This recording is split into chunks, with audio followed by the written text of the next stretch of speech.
welcome back to my YouTube. So this little video is going to be about how I made the King Cheetah. So polymer clay head and feet, ball and socket armature inside, faux fur with airbrushed patterns, fully posable as well. This one is the mouth closed version with the yellow eyes. So if you want to know how I made him, then keep watching. It's also available in my shop, creaturesandat.com. Payment plans are welcome as well, so just shoot me a message and I can tell you how they work. But anyway, thank you for watching, and don't forget to like, subscribe, all that stuff. It helps my channel grow, and I'll catch you in the next one. Okay, so we're starting off by covering a aluminium foil core, which sort of acts as like the skull.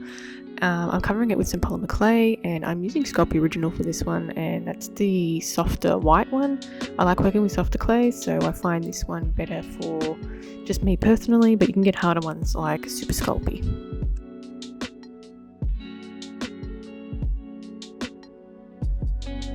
Now this cheetah is going to have a mouth closed, and it's going to be the King Cheetah rather than a normal one. So I start off by roughly sculpting the top of the head, and then I'm adding the lower jawline and sort of blending that into the rest of the head.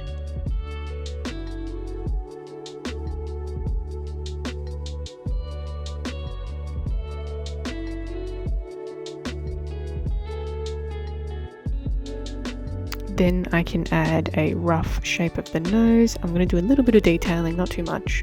I'll do the rest of the detailing once there's more on the head.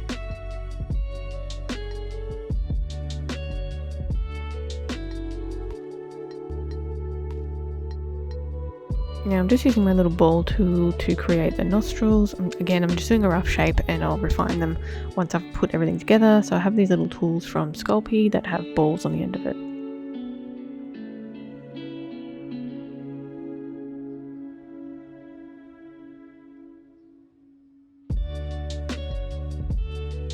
Then I can add some more bulking to the muzzle, so sort of the top lips, and making sure that I'm getting them symmetrical and not too bulky.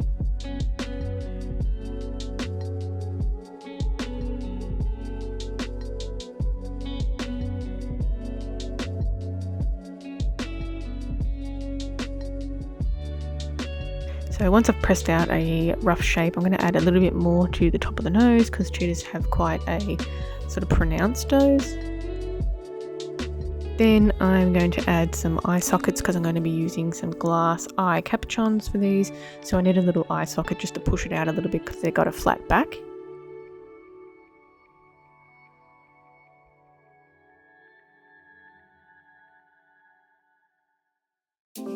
And once I've placed the capuchons where I would like them to sit, I can go ahead and start working on the eyelids. So I roll out a little snake of clay, and then I can place them on top of the capuchons and sort of just play around with the positioning to create different expressions.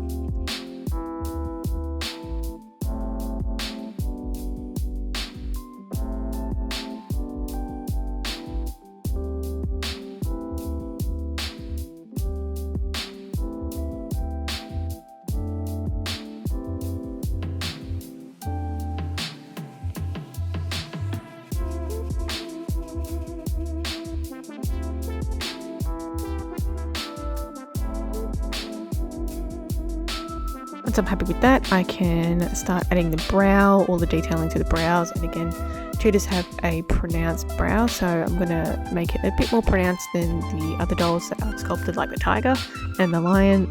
So I'm adding quite a bit of clay to this one.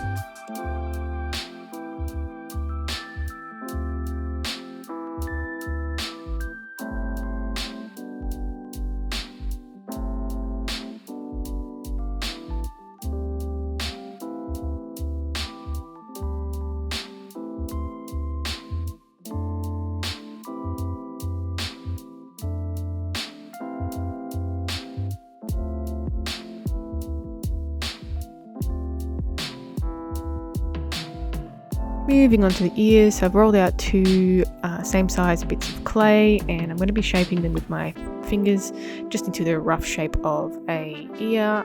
So they're both the same when I roll out the same amount of clay, and then I can place them onto the head, making sure I look at my reference pictures and I'm getting the positioning right.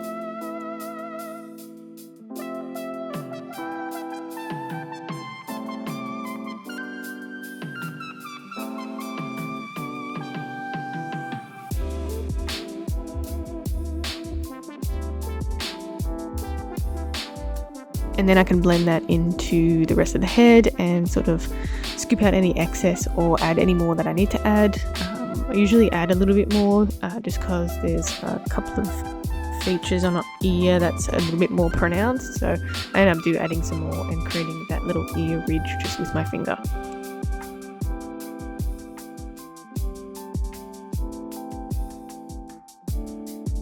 And once I'm happy with that, I can start adding a small amount of fur texture. I don't add too much because I'm going to be covering the face with fur anyway, so I don't need to go overboard with this fur texture. It's just the areas that are going to be a little bit thinner, so usually around the eyes and the muzzle area.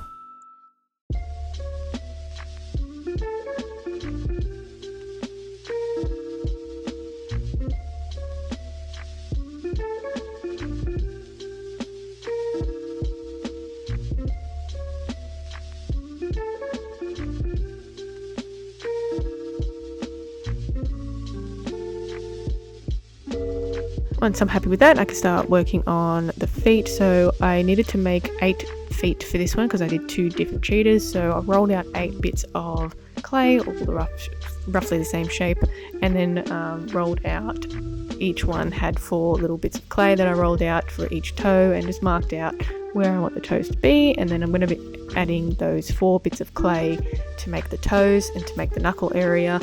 And then I can start adding the detailing on the bottom, like the paw pads, and finally the nails. The nails, I ended up using some translucent Sculpey because I wanted them to have that translucent nail color. So I just added that at the end of the sculpting.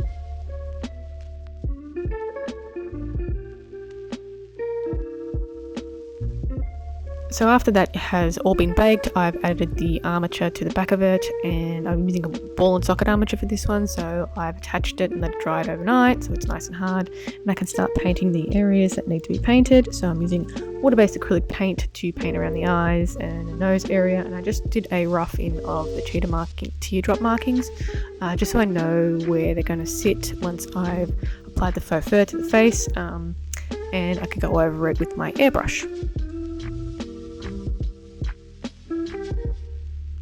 Same deal with the paws as well. I'm just going to roughly paint that in with the same acrylic paint.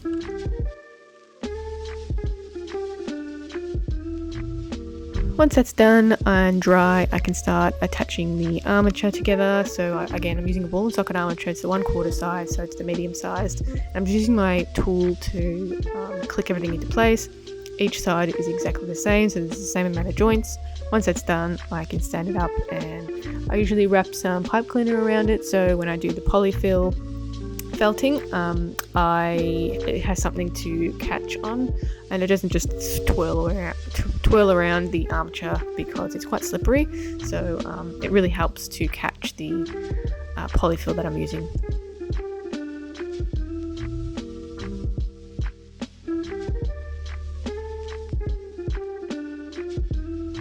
Once that's done, I can start working on the body. So I'm using faux fur for this one, and it's white, and then I'm going to be airbrushing all of the colour and the pattern on top.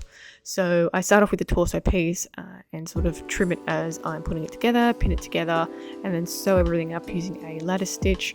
Once that's all sewn up, I won't bore you with the sewing. I can start gluing everything together, so I use a tacky fabric glue, and I start off by gluing the neck area, and then I move on to gluing the leg areas as well, so that's to the feet basically, and I leave that to dry overnight so it's nice and secure before I start working on anything else. The next part I'm going to do is give it a all over rough trim, and then once I'm happy with that, I apply some fur to the face and then give it a final trim to make sure everything is even, and then I can start adding the colour to the coat. So I'm using just an orange colour, just water-based acrylic paint that I've watered down, and I'm doing a really rough coverage with my airbrush because I wanted some white to show through, because the cheetah it's got like kind of mottled colour of the orange and the white, so I just did a really rough coat, and then once that's done I can move on to doing the spots. And because this is a King Cheetah, the spots are a little bit different than the normal cheetah, so I just sort of went freehand with this one and just went for it basically. I did do the 3 stripes down the back of the cheetah, that is symbolic of a King Cheetah, and yeah, I thought it was really fun doing this one rather than just a regular cheetah. I really enjoyed doing the spots on this one because you can just sort of go with the flow and do whatever you want.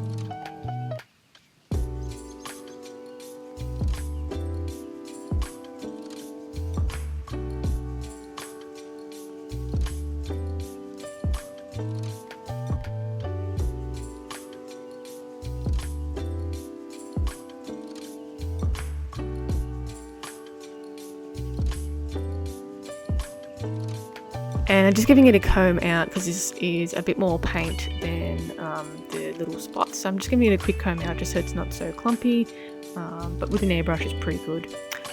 I'm applying the whiskers for this. I have a whisker tutorial in my shop if you want to know what I use and how I do it properly, at creaturesinnet.com. And that's pretty much it for this video. So here's a little look at the King Cheetah. They are sold, so they are gone. I have more dolls in my shop. If you're interested, payment plans are also welcome. You can also find me on Instagram, Facebook, and TikTok at creaturesinnet, and I'll catch you in the next one. Bye.